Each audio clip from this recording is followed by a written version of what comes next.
Prime reporters TV ન્યૂઝમાં આપનું સ્વાગત છે। વેરાવળ બંદર પરથી ઝડપાયેલા કરોડોના ડ્રગ્સનો મામલો।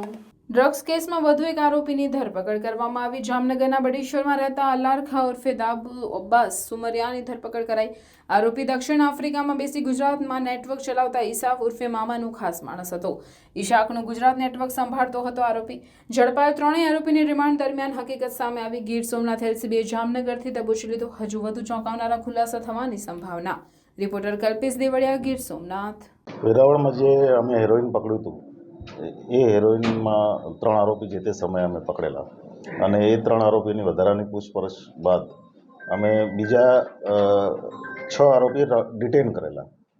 એ બધાની પૂછપરછમાં અને એમના કોલ ડિટેલ અને અન્ય એનાલિસિસ કરતાં અમને વધારે વિગતો મળી છે અને પરમ દિવસે અમે જામનગરથી રાત્રે એક અલારખા કરીને જે આ બધાનો હેન્ડલર છે ગુજરાતમાં એને અમે ધરપકડ કરી છે અને આજે એના રિમાન્ડ માટે પણ રજૂ કરીએ છીએ અને એની વધારાની એની કોલ ડિટેલ એના બાકીના તમામ એના કનેક્શન્સ શું છે કોની સાથે છે એની તપાસ કરી રહ્યા છીએ।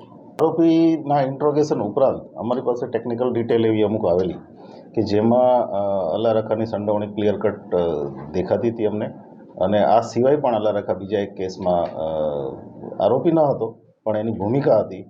એ શંકાને આધારે અમે પહેલાં એને પકડેલો અને ત્યાર પછી પૂછપરછમાં અમને વધારે પુરાવા મળ્યા છે।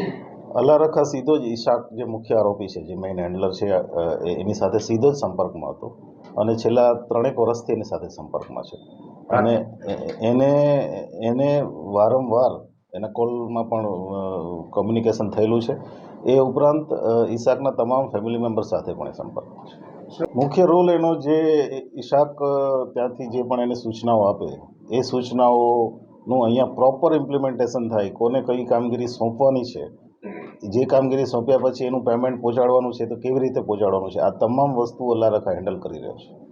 ઈશાક આઉટ ઓફ ઇન્ડિયાથી હેન્ડલિંગ કરી રહ્યો છે એવું અમને અત્યારે પ્રાથમિક ઇન્ટ્રોગેશનમાં મળ્યું છે। ભૂતકાળની જે વિગતો છે એ અમે હવે એના રિમાન્ડ દરમિયાન મેળવીશું। એમાં અમે ઊંડી તપાસ કરી રહ્યા છીએ। હજી સુધી કોઈ ચોક્કસ વ્યક્તિના નામ કે કોઈ સ્પોટ નથી મળ્યું અમને, પણ હજી અમારી પાસે રિમાન્ડના દિવસો છે, ઉપરાંત આરોપીઓ વધી રહ્યા છે। જેમ જેમ ઊંડા ઉતરીશું એમાં સ્પષ્ટ ઇન્ફોર્મેશન મળશે કે અમારી ટીમ અત્યારે બારે અન્ય આરોપીઓને પકડવા માટે પણ ચાલી રહી છે। અન્ય દેશો સાથે તો કારણ કે આનો મેઇન હેન્ડલર બંને જે છે અરબાબ અને ઈશાક બંને આઉટ ઓફ કન્ટ્રી છે, અન્ય દેશો સાથે તો છે જ, પણ અન્ય રાજ્યોમાં પણ અમારી તપાસ એટીએસની મદદથી ચાલી રહી છે અત્યારે।